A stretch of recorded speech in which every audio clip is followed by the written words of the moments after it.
En guise d'introduction, ah oui, il faut que j'allume mon truc, c'est ça?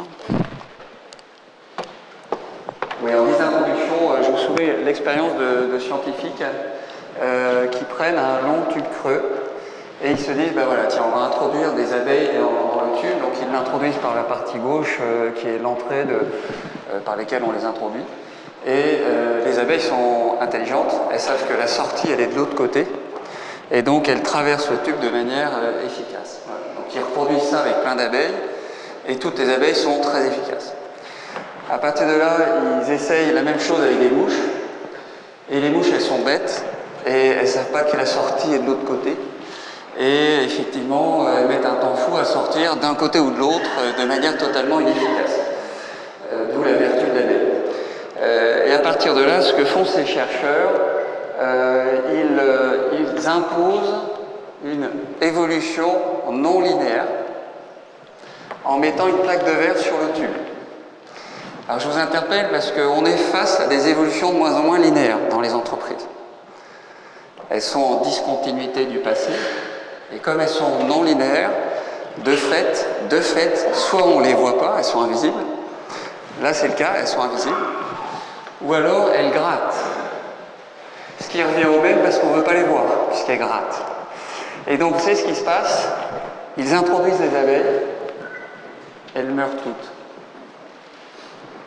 Alors que quand ils introduisent les mouches elles sont connes et elles s'en sortent. Donc, vous voyez ce qui est intéressant dans cette expérience qu'ils ont d'une certaine manière révélée, c'est que finalement l'abeille, elle périt à cause de ce qu'elle sait, alors que la mouche passe son temps à explorer sans se poser la question de ce qu'elle sait. Alors, maintenant, pour conclure sur ce petit document, c'est un général d'armée américain qui disait, alors il est connu parce qu'il était à la guerre d'Irak, et peut-être qu'il est connu à travers ce que je vais vous soumettre. Et il dit, quand on gouverne, il y a trois choses importantes. Les choses qu'on sait, les choses qu'on sait qu'on ne les sait pas, et les troisièmes, c'est les choses qu'on ne sait pas qu'on ne les sait pas. Et donc, ce que disait ce général d'armée, il disait, ben voilà, c'est les troisièmes les plus importantes. Et c'est évidemment d'autant plus vrai quand on est face à des mutations non linéaires. Peut-être pour terminer, nous vous invitons justement à ce stade à vous poser la question suivante. Combien de... Ah ben non, je vais trop vite. Voilà, il y a une question de posture face à des mutations non linéaires. Le plus gros danger vient de votre écart entre ce que vous croyez savoir, qui ça se trouve ne prévaut plus. Je sais qu'on peut traverser le tube, oui, mais ça se trouve ça ne prévaut plus. Et ce que vous ne savez pas que vous ne savez pas. Alors, la question qu'on a envie de vous poser avec Hélène, c'est, mais au fait, quel pourcentage de votre temps passez-vous à faire de la mouchitude totale? Voilà. On vous propose d'échanger là-dessus, hein, donc voilà, c'est une question. Et ce qui est intéressant, c'est, bah oui, si nous, c'est un dirigeant qui me disait, c'est terrible ton schéma, parce que moi je suis la reine avec mon codir, on est les reines des abeilles. Et ce qui est terrible dans ton schéma, c'est que nous on est au fond du tube, et on est en train de dire, ouais, il faut traverser la vitre, parce qu'on, bien sûr qu'on ne les voit pas, les mutations non linéaires, et par loyauté, les abeilles vont nous suivre. Moi, j'aimerais que les abeilles nous dirigent, c'est-à-dire nous montrent des directions auxquelles on ne croit même pas. C'est ce que disait l'un d'entre vous quand il voyait ce schéma. Ouais, vas-y, je t'en prie.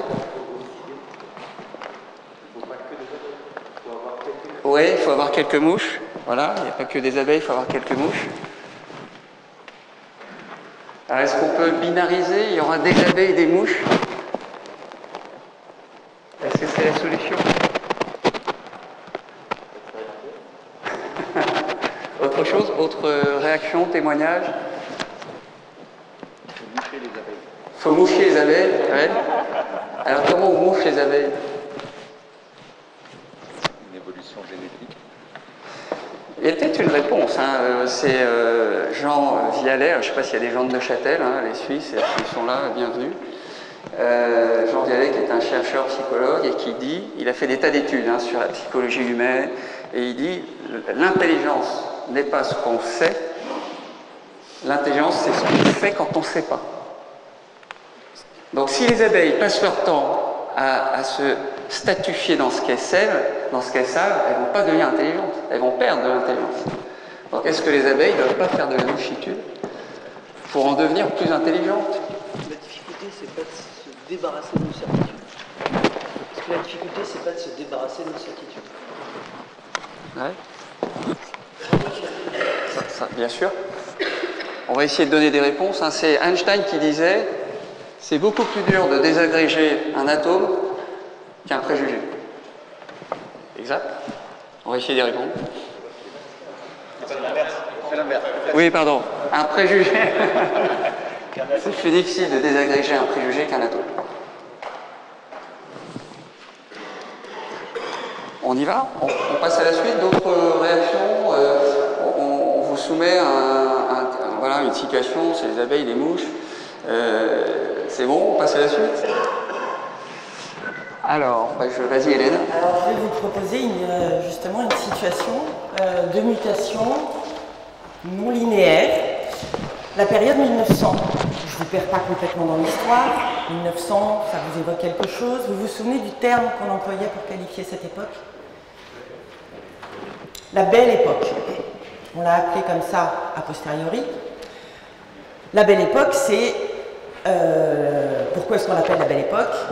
Accélération d'innovation tous azimuts, le téléphone, la voiture, l'avion, l'électricité, la découverte de la radioactivité, 1905, Einstein, la théorie de la relativité. Vous imaginez un peu le monde qui bouge. Et on est dans une période d'effervescence sur le plan économique. C'est la période où se sont fondées des entreprises comme L'Oréal, Gaumont, Renault. Donc c'est une époque extrêmement foisonnante, riche, avec trois inventions en particulier, techniques, industrielles. Le cinéma, qui va raconter des histoires. La publicité, qui va embellir le quotidien, qui va vous faire fantasmer sur vous en plus beau, en plus bien. Le design, qui va vous permettre d'esthétiser non seulement un théâtre comme celui-ci, très élitiste, 18e, aristocratique, mais le quotidien de monsieur et madame Duchemol, de monsieur et madame tout le monde, la rue. Avec ces trois inventions, qu'est-ce qui se passe?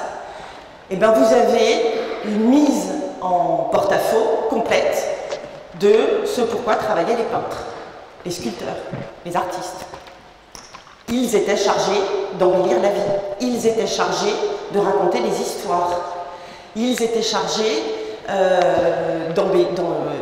de sublimer, en quelque sorte, le spectateur. Et qu'est-ce qui va se passer avec ces trois inventions? Vous avez assèchement du marché classique, de la peinture de décoration, puisque vous avez ces trois inventions qui vont se succéder. Face à ça, on a des mouches et des abeilles parmi les artistes. Alors il y a des artistes comme celui-ci. Vous avez une idée de l'auteur qui va décrypter la signature? Alors, lui s'appelle Jean Béraud. Il avait un collègue qui s'appelait Gervex. Il en avait un autre qui s'appelait Boldini. C'était les têtes d'affiche de l'époque. Succès, Mouse Costaud. Adoré, adulé du public. Les noms, oubliés. Qu'est-ce qui faisait leur succès? On a des artistes là qui sont dans « je continue à faire comme si de rien n'était ». Ça me dérange, ça me chicote, pas trop envie de le savoir. Il y a remise en question de mon métier, pas grave. Moi, je sais faire de la perspective, je sais mettre en scène la vie parisienne, je sais valoriser ce que cette grande bourgeoisie industrielle a réussi à faire, assainir les rues de Paris, développer la mode, développer les trottoirs, les voitures. Je continue à leur envoyer ce qu'ils veulent, ce qu'ils ont l'habitude de voir. Et ça marche. Aveuglement des deux côtés. Je cultive ma compétence comme si de rien n'était. Je ne vois pas aux entournures des zones de grattage, des zones de contestation de ma zone de compétence. Je continue comme si de rien n'était. C'est bon? Alors, pour rebondir là-dessus, il y a des études anglo-saxonnes nombreuses qui convergent pour dire finalement, est-ce qu'une source d'avantage concurrentiel de vos entreprises demain, finalement, ce ne serait pas de devenir ambidextre? Un ambidextre, c'est quelqu'un qui est doué des deux mains, aussi bien de l'une que de l'autre, tout simplement parce qu'il les met en pratique. Paraît-il que les gauchers sont plus ambidextres que les droitiers, parce qu'ils sont obligés de s'adapter en permanence, puisque rien n'est conçu pour les gauchers.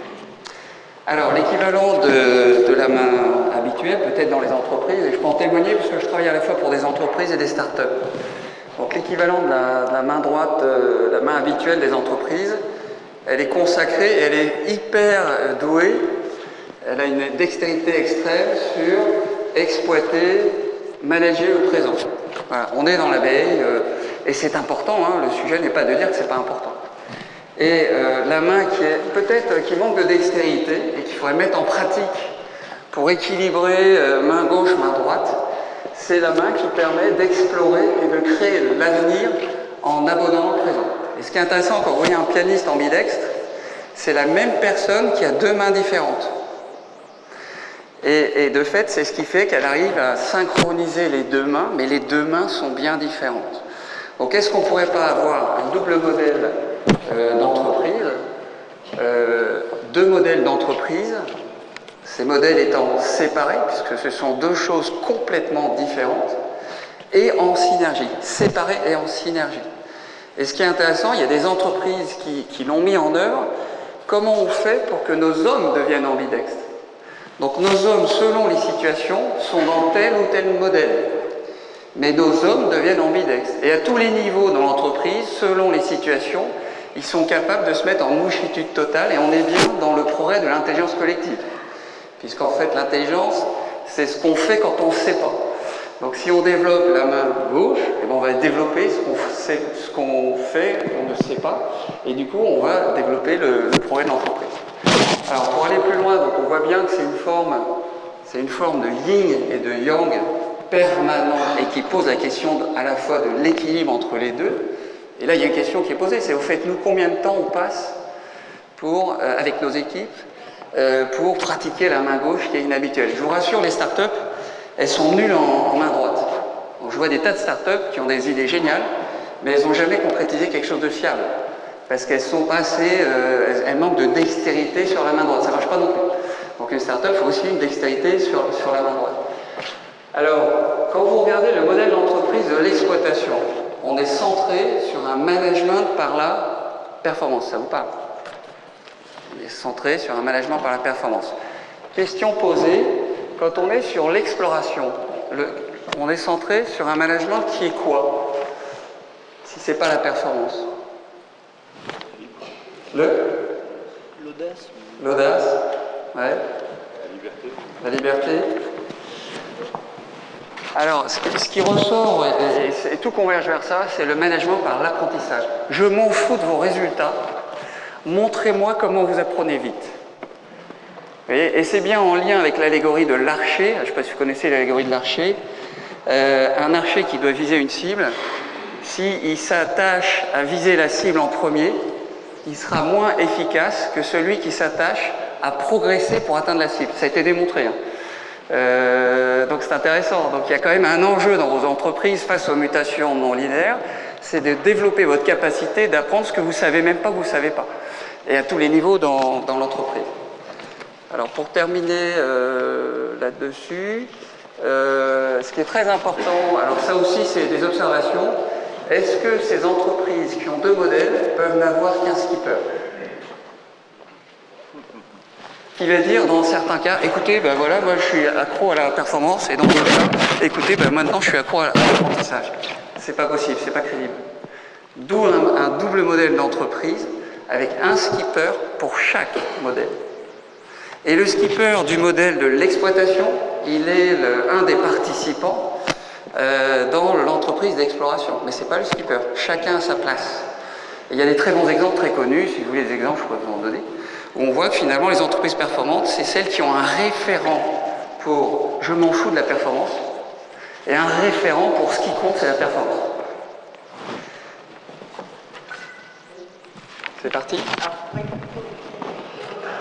Attendez. Non. Là, ça marche. Oui, pour prolonger mon exemple et éclairer cette logique exploration-exploitation, je vous ai montré avec Béraud, Gervex, Boldini tombés dans un oubli sombre, je vous ai montré des artistes qui sont dans l'exploitation de compétences existantes, de modèles existants et sans remise en question.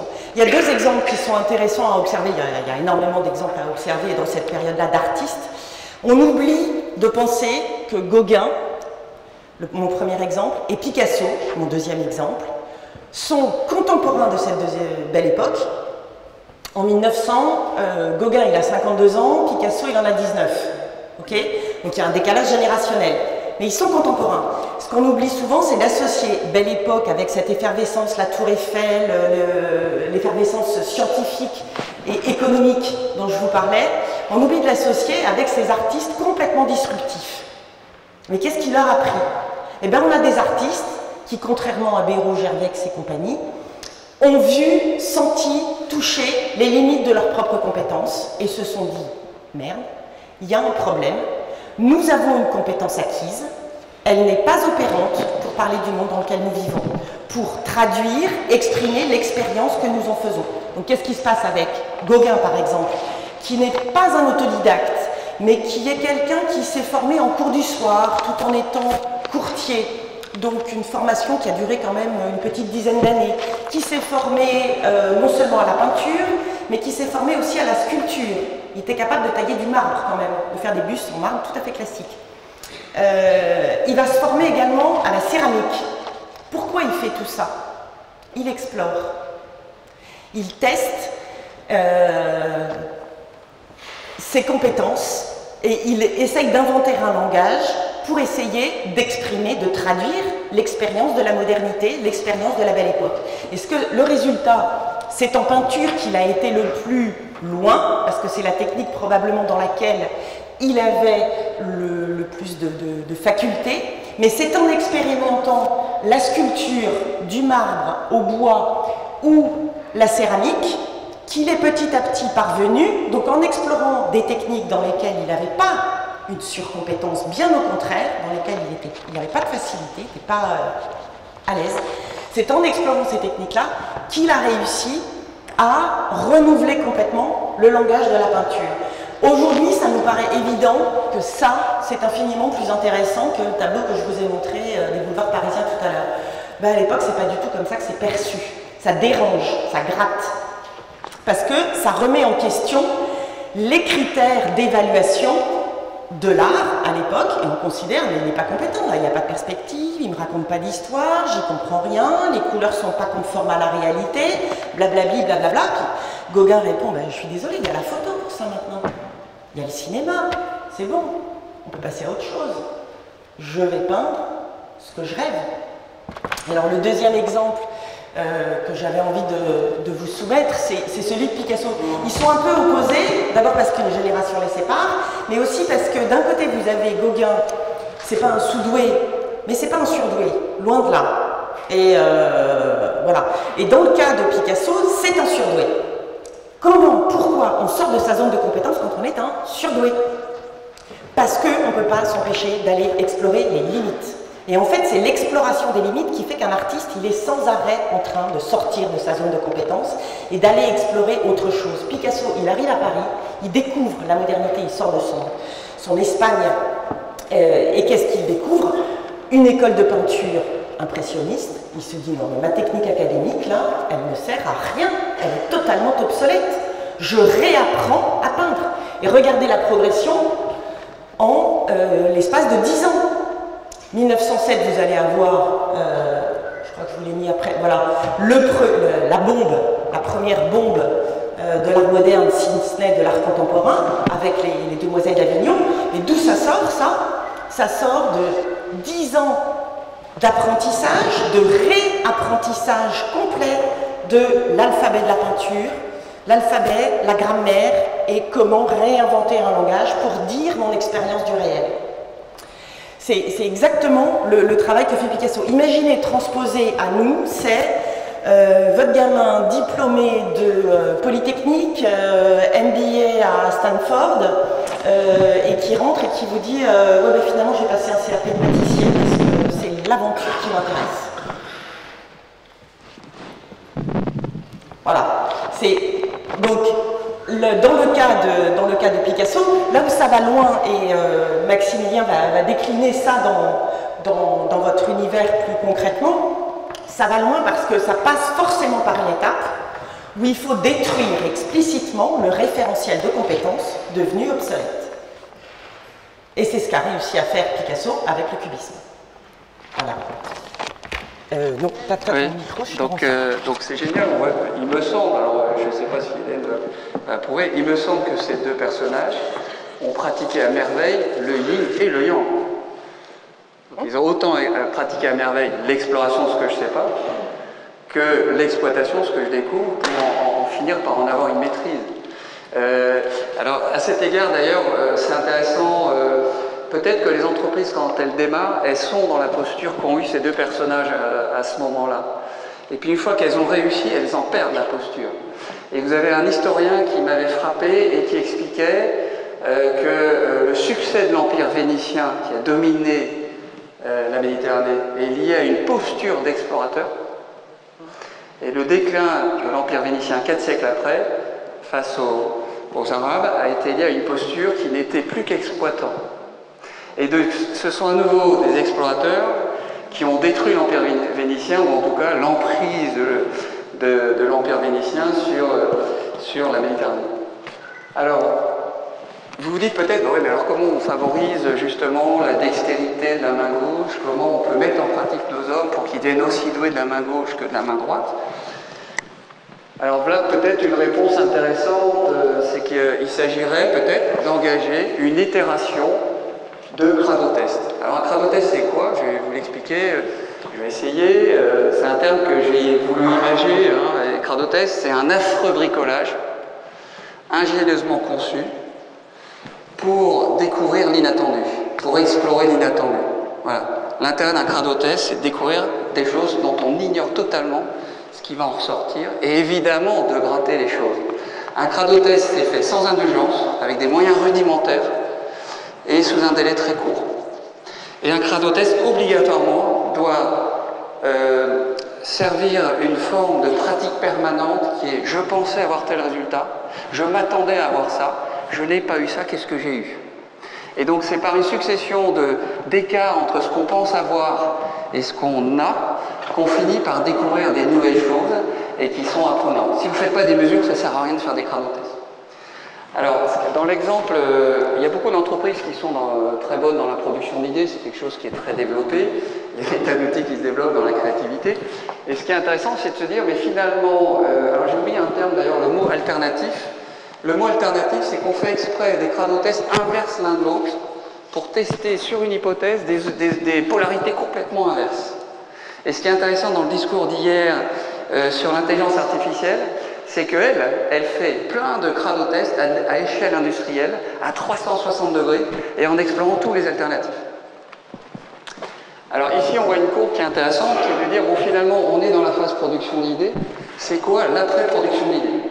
L'après-production d'idées, ça va être un cycle d'itération de cradotest, et vous voyez ici l'importance de la vitesse d'itération. Au début, on fait plein, très régulièrement de cradotests, et à la fin, on en fait de moins en moins. Et ça, c'est le coût de l'expérimentation. Donc effectivement, le lancement sur le marché d'un projet innovant est devenu un gros cradotest qui coûte beaucoup plus cher que les premiers cradotests qui étaient ici. Et on voit bien que dans cette zone-là, on est dans le rapide imparfait. Et c'est intéressant, ça rebondit sur ce que disait Günther hier, impatient de démarrer, impatient de démarrer. Et d'ailleurs, je remarque qu'il y a beaucoup d'entreprises qui, quand ils ont des idées, elles finissent dans un mouroir. On attend qu'il y ait une décision qui soit prise. Alors qu'il y avait un engagement latent. Il y avait une motivation sur l'idée. Et ce qui est intéressant, c'est de dire, mais attends, t'as essayé, qu'est-ce que t'en sais? Et au lieu d'attendre je ne sais qui décide d'y aller, pourquoi on ne ferait pas un cradotest? Et comment on pourrait faire une créativité pour dire, mais comment on peut le tester le plus simplement du monde pour essayer d'en découvrir quelque chose? Et l'intérêt, je le remarque avec notamment les jeunes startups, l'intérêt de faire des cradotests, c'est que ça met les gens qui ont trouvé une idée dans une posture d'être un porteur d'idées. Ce qui change tout, hein. Je porte l'idée, je ne suis plus le trouveur d'idées. Et bien évidemment, de l'autre côté, on est dans le simple et fiable, et c'est grâce à ces cradotesques qu'on arrive dans le simple et fiable. Alors, pour finir sur ce point-là, souvent, les entreprises, elles se disent, voilà, c'est ici qu'il faut décider des idées. C'est une erreur abominable. Parce que c'est les reines des abeilles qui vont décider sur ce qu'elles savent pas, qu'elles savent pas. Et sans aucune expérimentation, elles prétendent savoir que, évidemment, il faut sortir de l'autre côté pour sortir du tube, alors qu'elles ont passé leur vie à dire non, mais elle est là la sortie. Donc seules les expérimentations vont rendre suffisamment compétents pour dire oui, bah, effectivement, il faut y aller. Ou alors il faudrait, au point zéro, se dire plus ça gratte, plus on fait des cradotests. Et on décide de faire des cradotests. Et en fonction de ces cradotests, après une série de cradotests qui n'ont coûté rien, on peut peut-être à partir de là décider si oui ou non c'est un projet innovant. Et vous avez une étude je crois que c'est Harvard, qui disait dans des secteurs identiques, les entreprises qui ont plein de petites innovations versus celles qui ont très peu de très grandes, lesquelles sont les plus performantes? Plein de petites ou très peu de très grandes? Celles qui sont les plus performantes, c'est très peu de très grandes. Et évidemment, quand vous décidez ici de projets innovants, vous ne décidez que sur ce qui gratte le moins. Et donc vous préférez plein de projets qui ne grattent pas, plutôt qu'un projet, une grande innovation qui va gratter parce qu'elle le mérite, elle le vaut bien, elle a du potentiel. Et c'est grâce au cradotest qu'on a vu à quel point elle gratte et à quel point elle a du potentiel. La deuxième peut-être préconisation, préconisation ou pas, beaucoup de gens me disent, je me souviens à une intervention comme à l'instant, un dirigeant me dit « Ah, c'est génial, c'est ce que je fais. Moi je fais ça. Ah bon, vous faites quoi ?» Il me dit « Je fais des preuves de concept. » Alors les preuves de concept, c'est une partie infime de ce que sont les cradotests. Une preuve de concept, ça sert à démontrer quelque chose. Un cradotest, ça sert à découvrir ce qu'on ne sait pas qu'on va découvrir. Donc s'il vous plaît, avant de faire plein de POC, preuves de concept, faites plein de cradotests, sinon vous n'allez rien découvrir. Et d'ailleurs, ce qui est intéressant, c'est la posture. Quand on fait plein de cradotests, on cherche à découvrir ce qu'on ne sait pas qu'on ne sait pas. Quand on cherche à faire un POC, on cherche à devenir l'abeille. Et évidemment, quand on est au début du process, on est dans la mouchitude totale, et quand on lance sur le marché, on est dans l'abéitude totale. Donc on passe d'une posture de mouche à abeille. Donc la preuve de concept, elle est là. Et ce qui est intéressant pour finir, j'ai beaucoup réfléchi, et j'ai beaucoup observé, j'ai beaucoup échangé avec des entreprises. Mais alors c'est quoi la posture d'un leader en innovation? C'est quoi la posture d'un leader en innovation pour favoriser cette démarche-là d'être en apprentissage permanent? Comment vos managers pourraient devenir meilleurs en main gauche vis-à-vis de leurs équipes? Alors je vous soumets ce qu'il en ressort. Quand on pond des idées, quand on est dans cette phase-là où on pond des idées, c'est t'as essayé, qu'est-ce que t'en sais? C'est ça la posture. Dès que quelqu'un sort une idée qui gratte, quelqu'un dit oui mais tu sais pour telle raison ça ne marchera pas. Qu'est-ce que t'en sais? T'as essayé? Alors comment on peut essayer le plus connement possible? Voilà une posture qui est importante. Au point zéro ici, quand on est arrivé ici, c'est montrez-moi votre tas de ferraille, ça m'intéresse. Moi, centralement, on nous a appris tout le contraire. Tout de suite, on fait des choses à la perfection, il n'y a jamais de tas de ferraille, et donc finalement, on nous fait apprendre et on ne nous permet pas d'apprendre, ce qui est quand même cocasse. Voilà. Au milieu, ici, c'est quoi la posture? Donc ici, c'est t'as essayé, qu'est-ce que t'en fais? Montrez-moi votre tas de ferraille. Ici, c'est quoi? C'est très simple. C'est montrez-moi à quel point vous apprenez vite. Le reste, je m'en tape. Et ici, évidemment, ici, c'est maintenant. Montrez-moi à quel point vos hypothèses sont fiables. Et vous avez su réduire le concept et le projet au minimum utile. Tous ces cradotests servent à élaguer pour arriver à une recette gagnante. Et vous le savez très bien, les recettes gagnantes, c'est le minimum utile. Alors, ce qui est intéressant, c'est qu'avec Hélène, on a essayé de vous dire finalement, aller dans les limites de la compétence, c'est quand même jouissif, c'est quand même génial, c'est quand même la clé de la réinvention, c'est la clé face aux mutations non linéaires.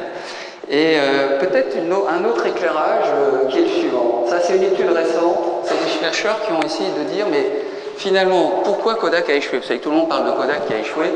face au digital. Pourquoi Kodak a échoué? Et ces chercheurs disent, ben, finalement, contrairement aux idées reçues, Kodak n'a pas échoué par manque de compétences, ni d'investissement, ni d'inspiration. Ils avaient investi énormément. Hein. Ils avaient isolé le projet, ils avaient trouvé la technologie. Alors pourquoi ils ont échoué? Et ces chercheurs ont révélé que finalement, ils ont simplement échoué à cause de leur façon historique de voir les choses. Donc on est bien dans le problème de, moi je suis acteur de photos argentiques et je regarde le digital comme ça pourrait être à travers l'argentique. Alors que je ne regarde pas le digital tel qu'il pourrait être indépendamment de l'argentique.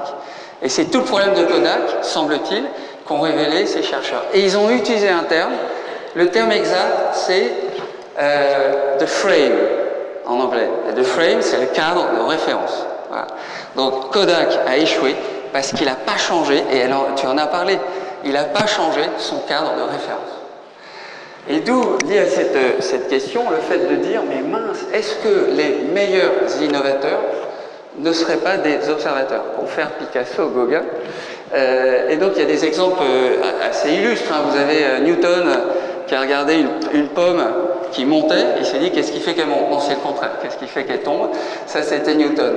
Vous avez Léonard de Vinci qui, en observant une feuille faire ça, s'est dit mais finalement si on la fait tourner dans l'autre sens, on en fait un objet volant, c'était l'hélicoptère. Et vous avez une citation, je vais essayer de la reprendre fidèlement, c'est une citation sur justement le fait d'être observé. C'est Einstein qui dit « Il n'y a rien de tel que d'observer la nature, c'est génial ce qu'on y trouve ».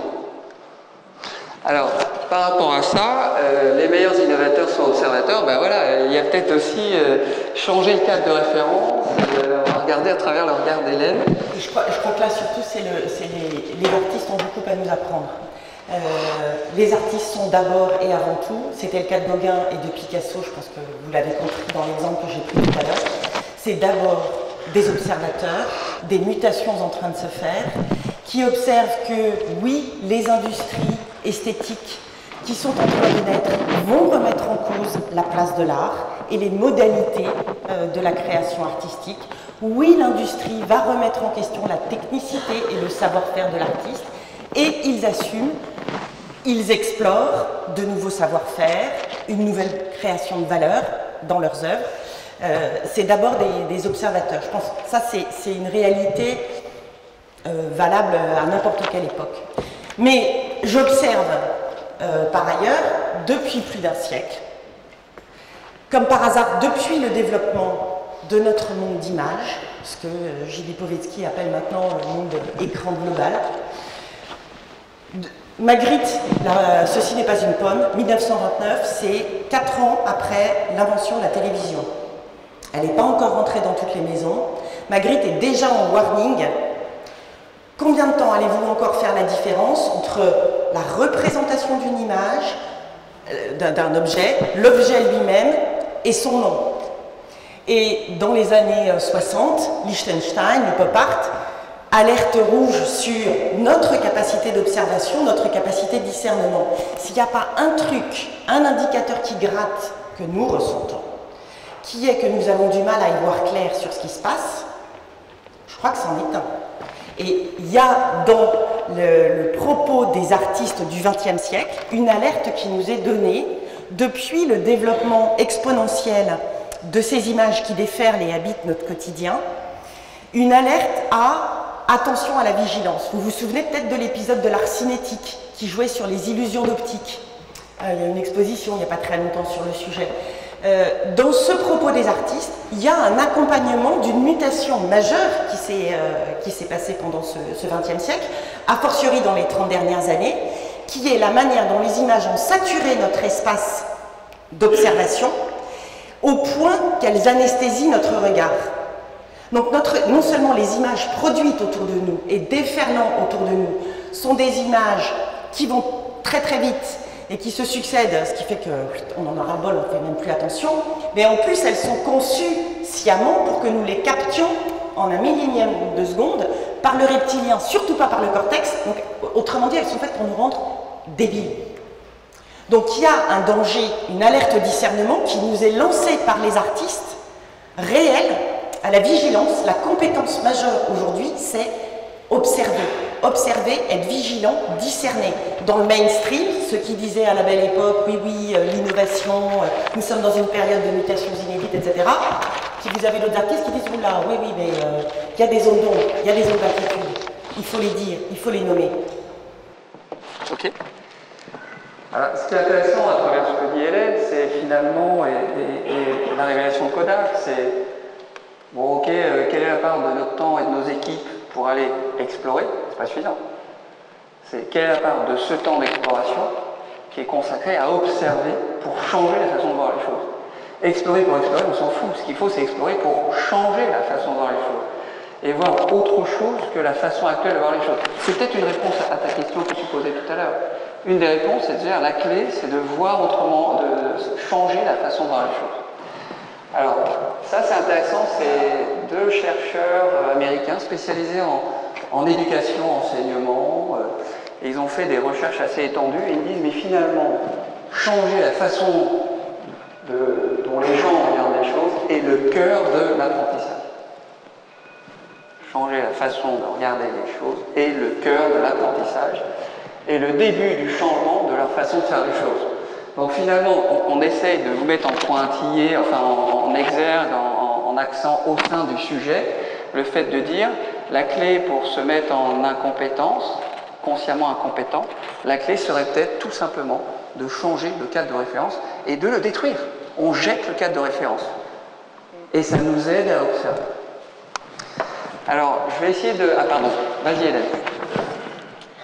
Je voulais me dire, tu peux remettre ton... oui, non, oui. Changer. La difficulté, en fait, elle est... il y a changer son... Il y a regarder plus grand, regarder mieux. Il y a surtout regarder mieux et pas regarder plus, en fait. On a plutôt trop à voir, et donc c'est plutôt une question de regarder plus attentivement, de manière plus critique, et de changer de lunettes, vraiment. Alors... c'est parti. C'est parti, merci. Et en fait, quand on change de lunettes, ou quand on adopte celle, par exemple, des artistes, ça veut dire qu'on accepte d'aller regarder là où on n'a pas du tout envie d'aller voir. Donc, la vraie difficulté de la mise en incompétence, si créative et productrice, prometteuse, la vraie difficulté, eh ben, c'est que d'abord, ça gratte sévère. Alors, par exemple, nous avons... J'observe, moi, dans l'art contemporain, depuis un siècle, à gauche, Marcel Duchamp, 1917, un urinoir présenté comme une fontaine, une œuvre d'art, un objet industriel sans travail manuel de l'artiste, présenté comme une œuvre sous prétexte qu'il est signé, titré, daté, donc. Et ici, 1970, je pense que l'un ou l'autre, vous avez vu ça, et vous vous êtes, comme moi, 1000 fois, posé la question, est-ce que vraiment là on est en train de se foutre de moi? C'est ni fait ni à faire, un enfant de 4 ans peut le faire, blablabli, blablabla. Moi j'observe deux symptômes. Ça fait un siècle qu'il y a un geste majeur dans l'art contemporain qui est le déni de compétences. Vous imaginez ce que c'est pour un artiste que de présenter une œuvre, par exemple Marcel Duchamp qui a fait des études de peinture aux Beaux-Arts, qui s'est donné beaucoup de mal, parce que c'était pas un surdoué lui, alors pour le coup. Hein. C'est pas rien pour lui de renoncer à exploiter sa compétence, faire valoir, regardez ce que je sais faire et je sais si bien faire, et de dire, dont acte, il y a l'industrie, puis l'industrie fait des trucs pas mal en fait. Eh bien très bien, j'intègre ça dans le champ de l'art. C'est courageux, si on prend la démarche au départ. Donc deux symptômes dans l'art contemporain qui me paraissent essentiels. Le premier, c'est cette espèce de renoncement à la compétence technique, tout simplement parce que depuis qu'il y a l'industrie, il y a eu la photo qui concurrençait la peinture. Pendant un temps, les impressionnistes ont donné le change en mettant de la couleur et du mouvement là où il n'y avait que du noir et blanc. Okay. Ça n'a pas tenu longtemps, hein. 30 ans après, il y avait le cinéma, puis la photo couleur, puis la télé et compagnie. Donc, prendre acte de l'arrivée de l'industrie, ça veut dire, ok, ce que la machine peut faire à la main, Je ne vais pas le faire en tant qu'artiste. Je vais investir ailleurs mon travail. Mais où? Je me mets en incompétence. Je ne sais pas où. Donc, le premier symptôme, c'est ça. C'est cette espèce de mise à distance de la compétence technique au nom, ne serait-ce que de la concurrence de l'outil industriel, qui est parfaitement légitime. Et vous avez donc une autre expression de ce déni de compétence, si vous voulez, c'est ce geste radical contemporain de l'urinoir de Duchamp. On est avant la Première Guerre mondiale, carré blanc sur fond blanc de Malevich, le premier monochrome, et puis un de ses prolongements, Soulage. Je crois qu'il faut avoir fait l'expérience de Soulage pour éventuellement envisager qu'il ne s'agit pas d'une pure imposture et d'un badigeonnage de noir facile, mais le fait est que Soulage a aujourd'hui 91, 12, peut-être un peu plus, 93 ans, et qu'il fait de manière obsessionnelle du noir depuis 60 ans. Quand on a vu Soulage, est-ce que parmi vous, certains ont fait l'expérience du musée Soulage ou d'une exposition Soulage? Est-ce que vous avez perçu des différences, une évolution, il se passe quelque chose dans cette peinture? Ouais. Il faut le regard d'un expert. Hop, hop, hop. Non, il y a un indicateur en tout cas. Le deuxième symptôme, c'est que, 1.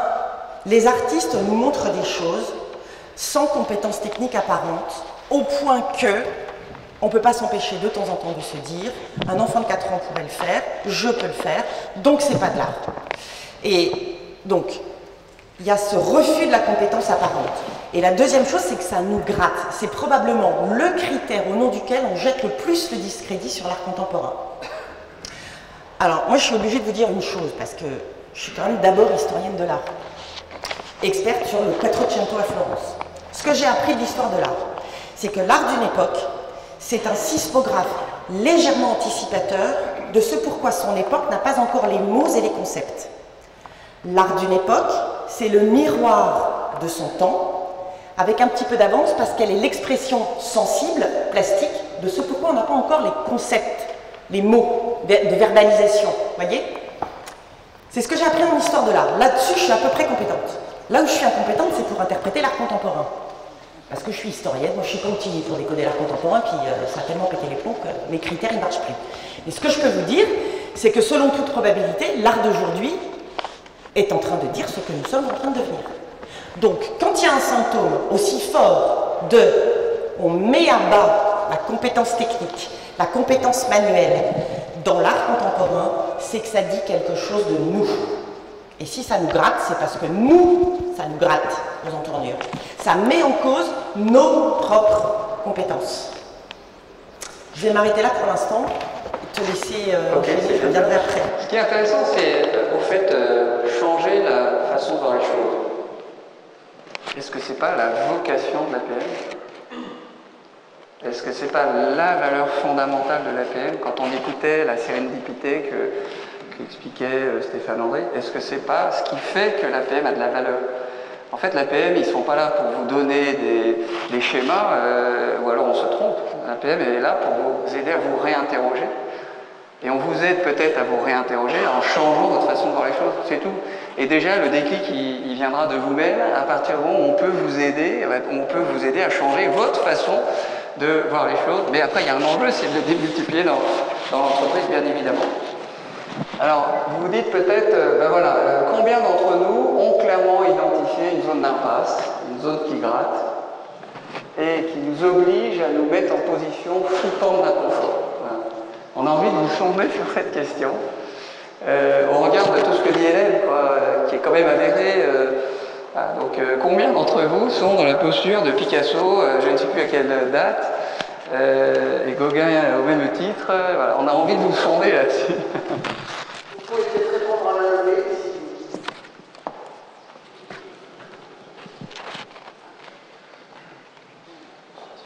Il y en a 3. 3, 4, ouais. Comment vous pourriez nous en parler un peu?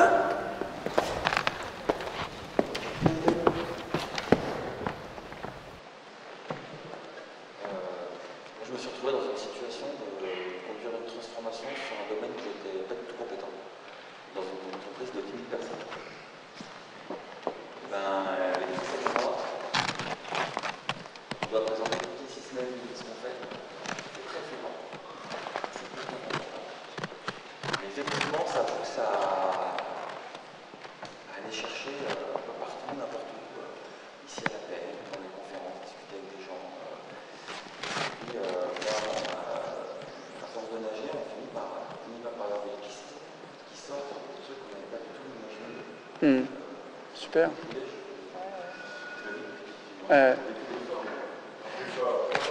Plus fort, faut mettre peut-être à côté du menton. Pardon.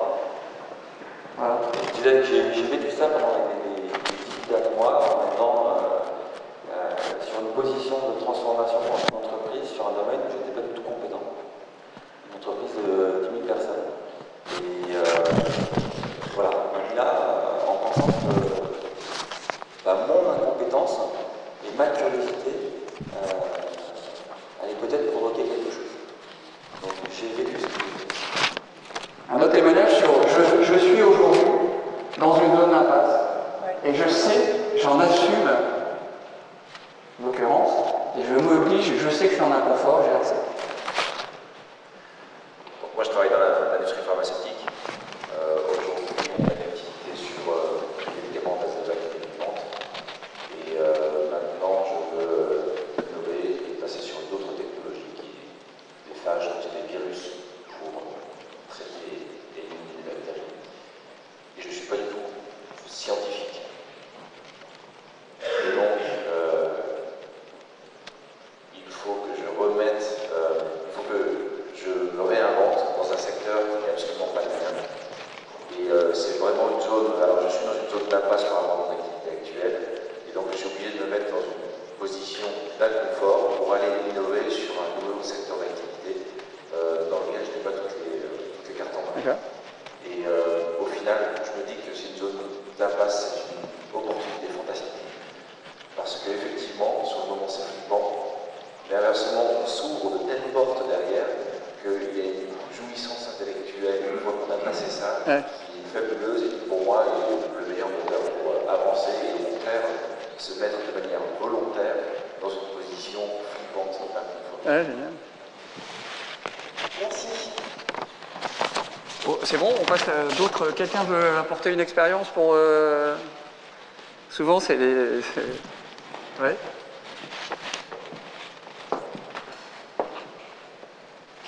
En y réfléchissant, la question était au début, j'étais un peu endormi, je n'ai pas trop compris la question. Je vous ai compris. En fait, cette position, moi je la retrouve à chaque fois que j'ai un collaborateur, enfin c'est pas tous les 15 jours non plus, qui me dit j'ai décidé de partir, de vous quitter. Et les 30 premières secondes, je suis oh putain, et merde, il va falloir, enfin ça va être le bordel. Et après, je me dis, en fait c'est génial, j'ai la chance de pouvoir réinventer quelque chose. Donc j'ai toujours dans le parti de voir ces départs plutôt comme une chance, plutôt comme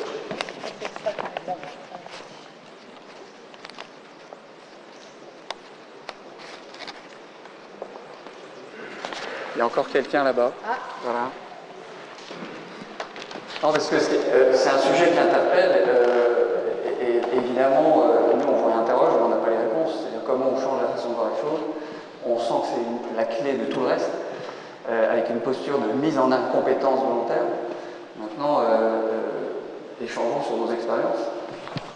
Alors, sans doute une expérience dont tu te rappelles, un grand groupe qui trouve un concept très novateur et pas de solution technique associée. Et donc, pendant très longtemps, on a fait ce que tu appelles des cradotests, qui n'étaient justement pas d'époque. Parce qu'il y avait justement une équipe patron de la boîte qui sentait qu'il y avait quelque chose. En changeant les boîtes classiques, je fais du pop parce que le pop va marcher. On faisait des cradotests, on se rendait, on apprenait. On pouvait aussi pas mal d'argent, mais on sentait qu'il y avait quelque chose. Jusqu'au jour où ce responsable est parti, on pouvait arriver et tout dans la connerie. On a la connerie. Alors que, en ce moment, il est en train de redémarrer de manière plus petite, le projet. Mais c'est vraiment ça, on est dans une position très flippante parce qu'on voulait de l'argent. Et on était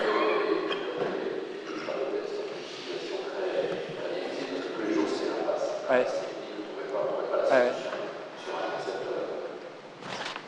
À travers ce que tu dis, il y a une observation que j'ai eue plusieurs fois, c'est que quand vous proposez à des équipes de faire des crado-tests, notamment les jeunes générations, c'est super dur d'engager un jeune. Et en fait, c'est pas, on n'engage pas quelqu'un, on crée des conditions qui fait qu'ils se retrouvent engagés. Donc comment vous créez les conditions qui fait que des jeunes vont se retrouver engagés dans un projet?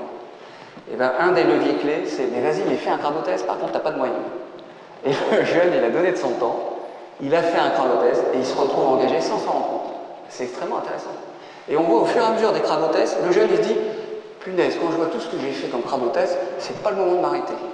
Alors je vais faire en sorte qu'il marche ce sacré projet. Et donc à ce moment-là, il a une telle posture d'être à fond et non pas presque à fond dans son projet, qu'il vous rentre dedans et c'est tant mieux.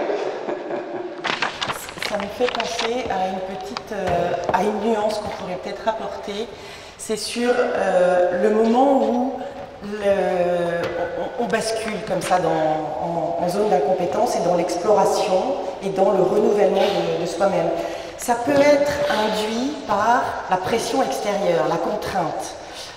L'environnement fait que, c'est un peu l'exemple de Kodak, l'environnement fait que faut se renouveler ou alors on est mort. Mais il y a aussi la démarche, moi que j'observe beaucoup chez les artistes, spontanée d'aller explorer ses propres limites jusqu'à sentir les limites de sa propre compétence. C'est une autre manière de se mettre en inconfort, mais qui se rapproche de quelque chose de profondément jouissif, qui est la posture du gamin qui explore pour apprendre. Et on a tous ça, cette énergie-là, ce feu-là. C'est l'expérience que tu racontes là sur les jeunes générations qui me fait penser à ça. Il ne faut pas oublier que la posture d'exploration, c'est une posture éminemment ludique, jouissive, de plaisir.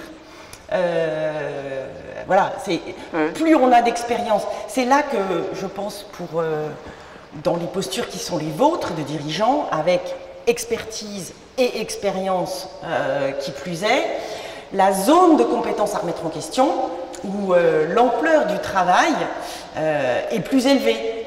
Et donc c'est plus difficile que quand on a 4 ans dans un bac à sable, évidemment. On sent souvent des analogies entre les choses, et je parlais du yin et yang, entre exploitation, exploration, management par la performance, management par l'apprentissage. De mon point de vue, c'est un énorme lien avec des révélations assez récentes qui démontraient que les meilleurs entrepreneurs sont missionnaires, pas mercenaires. Ouais. Un missionnaire, c'est quelqu'un qui veut apporter des choses aux autres. Tout ce qu'il fait, et on est bien dans l'allégorie de l'archer, il a un rêve et il veut progresser par rapport à ce rêve, peu importe le résultat. Il veut apporter des choses aux autres. Alors qu'un mercenaire, il veut se glorifier. Donc quand on est dans l'exploitation, évidemment on cherche à glorifier la performance, on est dans la glorification, dans l'auto-glorification.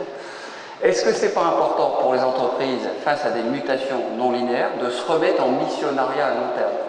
Qu'est-ce qu'on va apporter au monde demain qui n'existe pas aujourd'hui et dont on va apprendre à l'apporter, bien entendu? Et bien évidemment, on n'est pas compétent, donc on n'est pas du tout dans une posture de mercenaire. Et les études montraient que les missionnaires s'enrichissent beaucoup plus que les mercenaires parce que ça en est une résultante. C'est vrai qu'au quotidien, il faut être mercenaire, sinon la boîte, on fait du Don Quichotte, la boîte elle n'est pas rentable.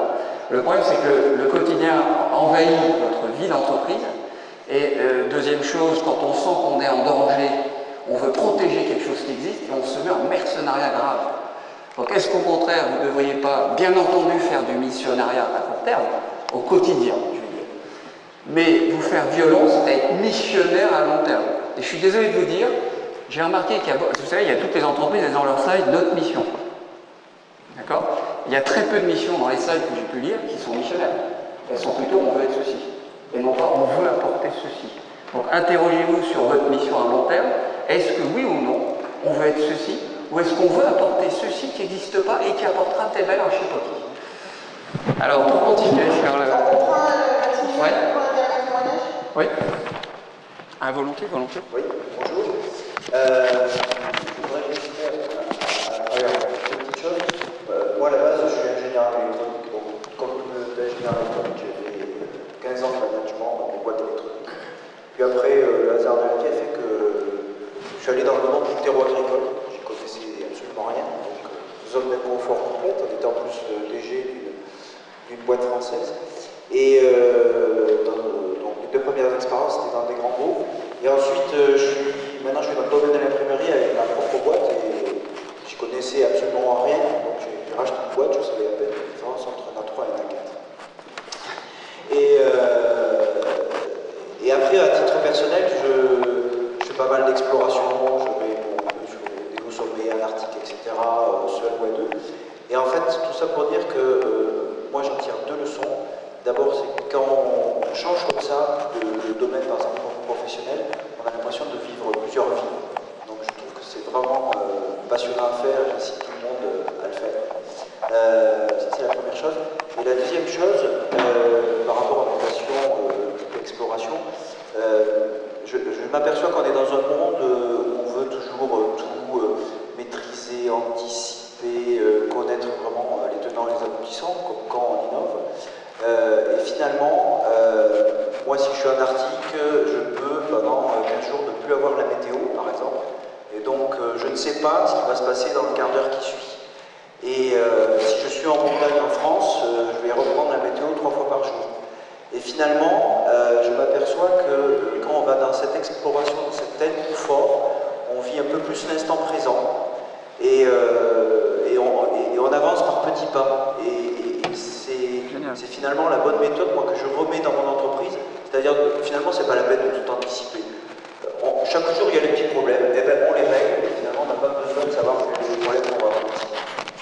Super, merci.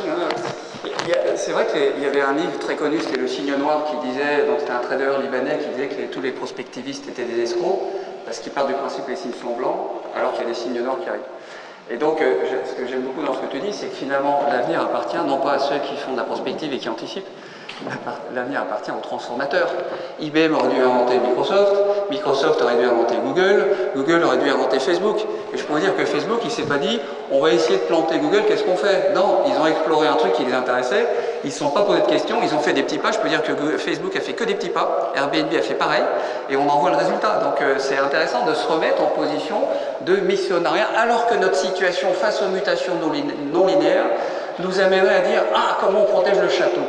Et du coup, on redevient mercenaire à l'insu de notre intérêt final. Alors vous voyez, ici, on voit un schéma qui est marrant sur la façon de voir les choses, qui illustre un peu la façon de voir les choses. On voit une dame qui dit, tiens, mais tu sais de quoi sont faits les nuages? Et le petit lui dit, bah oui, ils sont faits de fichiers musicaux. Et on voit bien la confrontation, et que je vais essayer d'illustrer maintenant de la manière suivante. Est-ce que la BPC, au fond, n'avait pas tous les atouts pour faire le e-commerce? À l'époque, je vous avoue que je me disais, ils ont un boulevard. Ils ont toutes les compétences logistiques, ils ont toute l'offre. Donc finalement, ils ont un boulevard.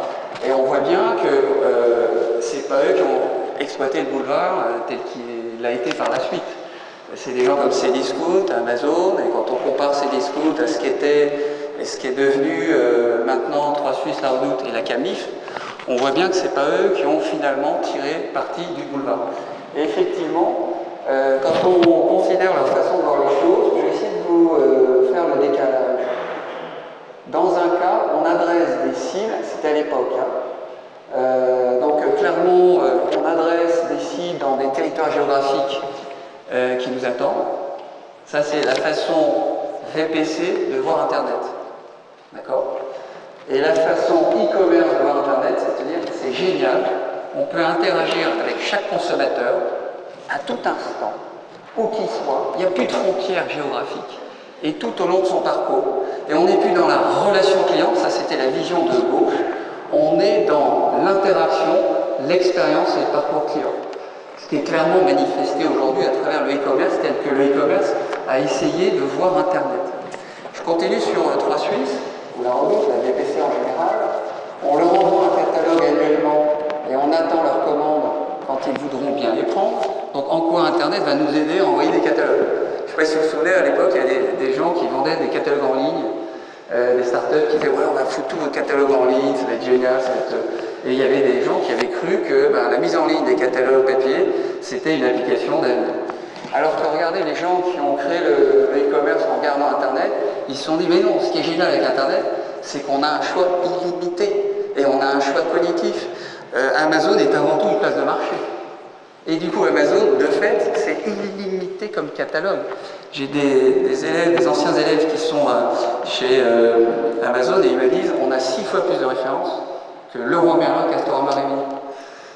Et ce qui est intéressant, en plus, c'est que c'est cognitif. C'est-à-dire qu'au moment où je veux tel produit, ils me proposent des tas d'associations de manière cognitive. Évidemment, c'est comme ça qu'il faut aller voir Internet. C'est la notion d'interactivité grâce au digital. Je continue, le consommateur c'est un acheteur, alors que le e-commerce, le consommateur, c'est le meilleur acteur pour nous défendre ou nous tuer. Donc c'est la réputation, voilà. Et quand vous discutez avec Amazon, ils vous disent on n'est pas un acteur du e-commerce, on est un réseau social. Alors c'est peut-être un effet de manche, hein.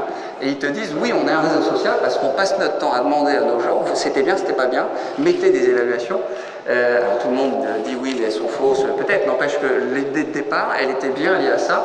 Et on voit que finalement, pour finir, le service qu'on apporte à l'époque est tel qu'on n'a pas forcément besoin d'être moins cher puisqu'on apporte un service.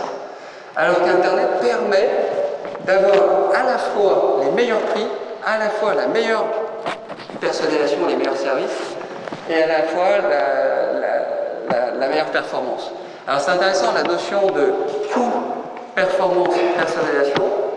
C'est Michael Porter qui a 20 ans disait il n'y a que 3 stratégies possibles. Soit tu vas dans les coûts, tu as les meilleurs coûts, c'est la Dacia par exemple. Soit tu vas dans la performance, c'est une voiture performante, ça peut être la Tesla, hein, on est dans la performance. Et il y a une troisième stratégie, c'est la personnalisation. Donc tu deviens l'as de la personnalisation. Et ce qu'avait démontré Michael Porter à l'époque, c'est qu'on ne peut pas mélanger ces 3 stratégies. Aujourd'hui, tu peux carrément toutes les mélanger. Et le e-commerce permet de faire moins cher, bon peut-être meilleur prix, beaucoup plus customisé et beaucoup plus performant. À tel enseigne qu'aujourd'hui, dans les villes importantes, avec l'offre premium, Amazon vous livre en 2 heures un dimanche, gratuitement. Voilà. Donc on voit bien qu'il y a un décalage total entre, voilà, nous on regarde Internet à travers par du VPC, et on regarde Internet pour du e-commerce.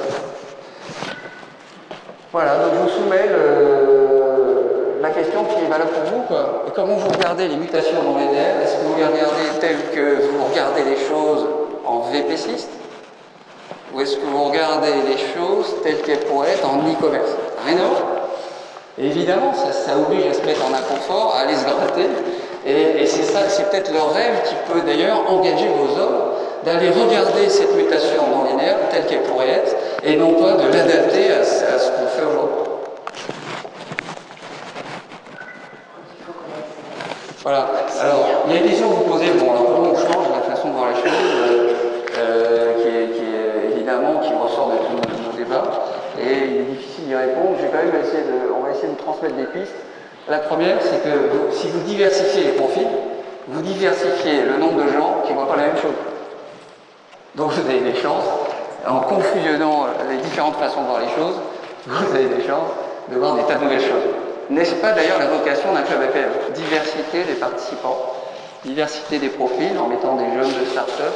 Est-ce que ce n'est pas la vocation de l'APM? C'est évidemment une réponse possible. Il y en a une deuxième qui est consacrée une partie de la vie de l'entreprise et à tous les niveaux de l'entreprise à explorer, expérimenter en dehors du cube. Et ce qui compte dans cette démarche de main gauche, c'est le volume d'exploration et la diversité des explorations qui vont permettre justement de découvrir des tas de choses et en même temps de mesurer, j'insiste là-dessus, les écarts entre ce qu'on pensait trouver et ce qu'on a découvert. Troisième peut-être réponse, c'est il faut séparer main gauche de la main droite pour mieux la développer.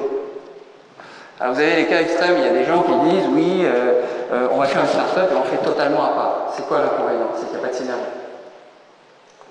Il y en a d'autres qui disent nous on va le faire en interne. C'est quoi l'inconvénient? C'est qu'on n'aura pas la bonne posture main gauche. Donc je vous invite peut-être à une autre réponse, qui est d'ailleurs on fait l'exploitation de l'existant main droite, on fait exploitation du futur main gauche, les hommes participent aux deux.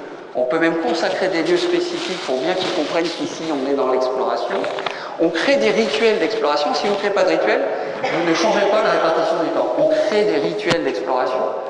Et à partir de là, on fait des synergies entre les deux.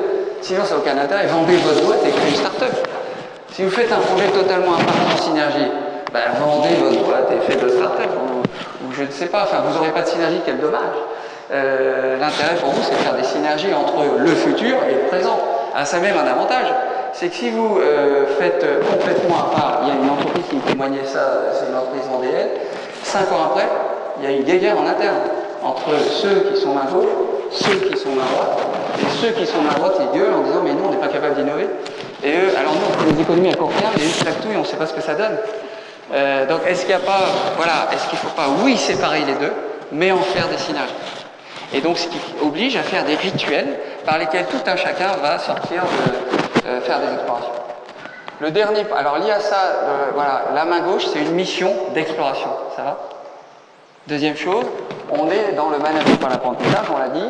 Quatrième point clé, on a une posture d'incompétence et de destruction du cadre de référence. Quand on est dans la main gauche, on assume le fait de détruire le cadre de référence, la façon de voir les choses. Et il y a une culture du risque. Alors, je ne sais pas si ça vous parle, la culture du risque. C'est une phrase de Reid Hoffman qui a créé PayPal et LinkedIn et qui dit faire une start-up, c'est sauter d'une falaise et fabriquer l'avion pendant que tu tombes. Donc lié au risque, il y a la notion d'engagement. Le risque, on s'en fout. Ce qui compte, c'est l'engagement. Et l'engagement permet de dépasser les risques. Alors, je ne sais pas si ça vous parle, et je vais vous donner un exemple. Bon, moi, je suis des origines de fils de marin-pêcheur, ancien des sports olympiques. Vous avez un gars qui s'appelle Yves Parlier au Vendée Globe, il a cassé son mât au sud de la Nouvelle-Zélande. Et ce con, il dit, c'est la mouche, quoi. Les techos qui étaient son équipe, il disait, mais il est complètement taré, là, il a déconné, là, il a bu ou quoi dans le bateau. Et il dit, j'ai dématé, je n'ai pas d'autre choix que de ramener mon bel oiseau bleu au Sable d'Olonne. Et il était au sud de la Nouvelle-Zélande, hein, et il s'est débrouillé à tout faire, parce qu'à chaque fois, les gens de son équipe disaient, tu ne pourras pas, c'est un tel obstacle. Et il les a fait par petits pas, un par un. Comment tu vas arrêter ton bateau? À quelle île tu vas aller? Une fois que tu es dans l'île, comment tu vas ajuster chaque manchon pour les coller parfaitement pour qu'en compression, il n'y ait pas d'enfoncement l'une dans l'autre? Comment tu vas adapter tes câbles? Comment maintenant ton manchon de 20 mètres, tu vas le foutre sur ton bateau tout seul? Et puis maintenant que tu as fait tout ça, mon pauvre ivre, tu n'auras plus rien à bouffer. Comment tu vas faire pour arriver en vie au Sable d'Olonne? Et le type, il est arrivé au Sable d'Olonne. Donc est-ce que la clé, c'est pas l'engagement? Et ça le vaut bien pour un projet.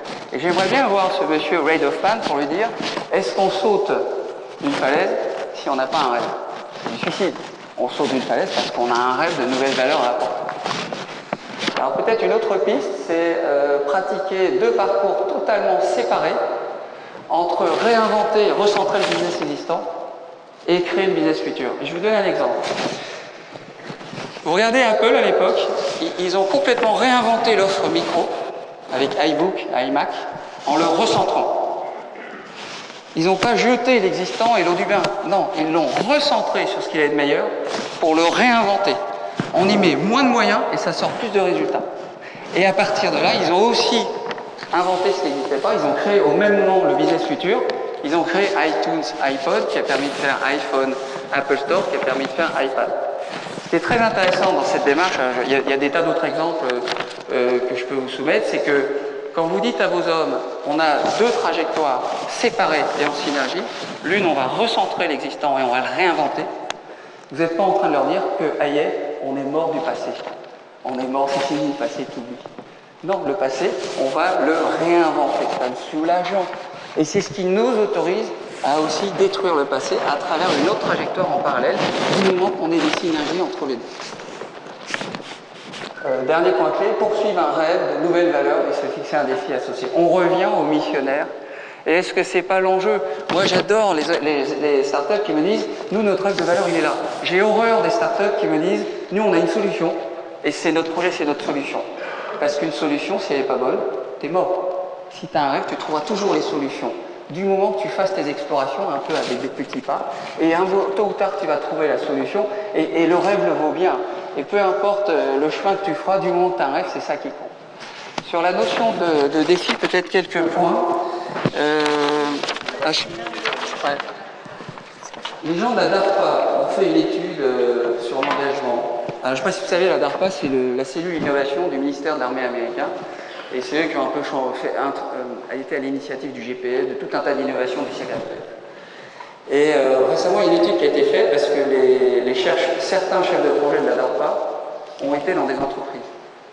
Et on leur dit, voilà, appliquez le modèle de la DARPA. Alors, je vous signale que la DARPA, ils ont raté un virage quand les Russes ont lancé le Spoutnik.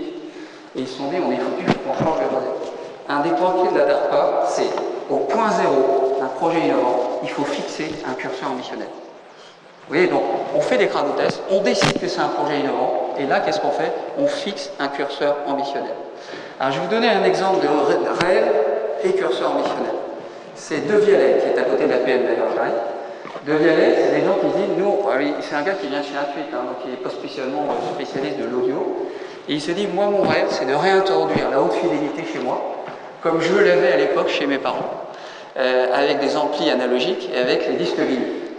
Aujourd'hui, je n'ai plus ce rêve parce que les formats MP3, il n'y a plus de détail du son, et les amplis numériques, il n'y a plus de qualité sonore.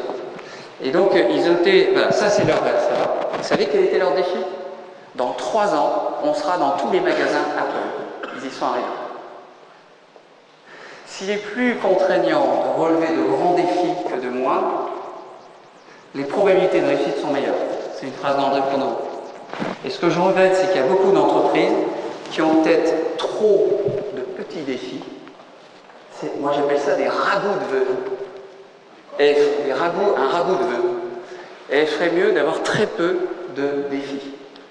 Et ça a été révélé d'ailleurs par des tas de recherches, la must-win battle. C'est quoi la bataille? On n'a pas d'autre choix que de le réussir. Et la posture de défi, c'est la posture de dire on n'a pas d'autre choix que de le réussir. Donc, ne te pose pas de questions, magne-toi pour apprendre, on n'a pas d'autre choix que de réussir. Je n'ai pas d'autre choix que d'amener ce bel oiseau bleu au sable de l'eau. Alors, il y a un dernier point peut-être, inverser les stéréotypes. D'où la phrase Einstein, c'est beaucoup plus dur de détruire un préjugé qu'un atome, et c'est tout con. Vous prenez un modèle, la VPC, et vous dites tiens, je fais le contraire, qu'est-ce que c'est? Ça aide énormément. Et je voudrais vous témoigner l'expérience. J'ai travaillé pour une start-up dont le fondateur était un ancien d'une enseigne de grande distribution. Et du coup, l'enseigne avait mis de l'argent dans cette start-up. Et effectivement, dans le board, il y avait le DG de l'enseigne nationale, grande enseigne de distribution. Et dans le cadre de nos réflexions, le DG à un moment nous dit non mais attendez, c'est très simple, et il va au tableau, et il dit voilà, c'est quoi votre promesse de marque? C'est tout con, c'est quoi votre promesse de marque? Ensuite, à partir de cette promesse de marque, c'est quoi votre concept de magasin? C'est quoi votre offre? C'est quoi vos promos? Et quand il a dit ça, je me suis dit c'est dingue, c'est tout le contraire de ce que fait Amazon. Vous savez ce que fait Amazon? Il part du client, c'est qui chaque client. C'est complètement inversé. C'est qui chaque client, et après je lui fais à chaque client son offre, son magasin et un coût industriel. C'est complètement inversé. Et on voit bien que la façon de voir les choses, elle peut être complètement transformée quand vous vous amusez à vous faire le contraire et à le regarder sans critiquer. On va passer à Yann, qui a des choses interpellantes et des réponses par rapport à la question. Comment on change la façon de voir les choses au fond? Non, en fait, c'était juste, je voudrais qu'on garde peut-être un peu de temps pour les questions. C'était juste pour éclairer l'exploration de l'incompétence dans l'art contemporain, la manière dont elle peut être aussi assez jouissive et jubilatoire. Là, vous avez Jackson Pollock, qui est donc celui qui s'est mis à donner une part de responsabilité au hasard dans la réalisation de ses œuvres. Dans l'art contemporain qui nous rend co-acteurs, co-auteurs d'une expérience à vivre et non plus qui fait de nous un sujet passif qui est censé contempler et décoder le tableau, comme c'était le cas dans le classique, il y a quelque chose de profondément vivant. Donc cette expérience de l'art contemporain qui gratte, une fois dépassé le stade, ça gratte. Il y a une proposition d'expérimentation qui peut être assez jubilatoire. Je ne m'étends pas là-dessus parce que je voulais vous en donner quelques exemples, mais c'est pas. Je préfère qu'on se garde peut-être un peu de temps pour les questions. Je ne crois pas qu'on aura le temps pour les questions parce que Désolé. Bon, pour remettre un peu d'ordre dans tout ça, et en guise de conclusion, pourquoi on vous a parlé de inconsciemment incompétent. Alors, je ne sais pas si vous connaissez le cycle du progrès. Au début, je dois devenir vendeur. Je sais pas pourquoi, mais je sais que je suis nul. Donc je suis inconsciemment incompétent par rapport aux techniques de vente. Et à partir de là, le déclic, c'est ce qui a été démontré c'est que je prends conscience que je suis compétent. Non, pardon. Je ne sais pas pourquoi je suis nul, et je ne sais pas comment il faut faire pour être bon. Inconsciemment incompétent. Ensuite, je découvre en quoi je suis incompétent, et je prends conscience de mon incompétence. Je fais trop vite. Voilà. Et la clé du progrès, c'est consciemment incompétent. Et à partir de là, le drame peut-être d'un vendeur, c'est de devenir consciemment compétent. Je sais pourquoi il faut devenir bon, et je sais être bon. Pourquoi c'est un drame? Parce qu'il devient inconsciemment compétent. C'est-à-dire qu'il ne sait plus pourquoi il est bon. Et on le voit avec les vieux vendeurs. Les vieux vendeurs, c'est des études qui le démontrent, c'est le cycle du progrès, ça s'appelle. Les vieux vendeurs, brutalement, ils redeviennent inconsciemment incompétents. Et donc, il y a une forme de cercle abominable dans lequel on tombe. Je vous soumets une hypothèse. Tu ne peux pas rester là. Reste là, qu'est-ce qu'on a à battre? Reste consciemment incompétent. Est-ce que c'est pas jouissif de rester là? Et vous voyez l'exemple, moi je suis assez admiratif d'un gars comme Roger Federer. Roger Federer, il me semble qu'il s'est toujours pris pour quelqu'un d'incompétent. Et c'est ce qui fait qu'il progresse, c'est ce qui fait qu'il a toujours cette même tension à chercher à être plus compétent, parce qu'il se dit je suis incompétent, j'en ai conscience, alors je progresse et je ne me pose pas de questions. Donc, vous voyez, la conclusion, c'est la sensation de compétence, est-ce que c'est pas ce qui induit le déclin? Quand j'écoute Hélène, est-ce que c'est pas ce qui induit en tout cas le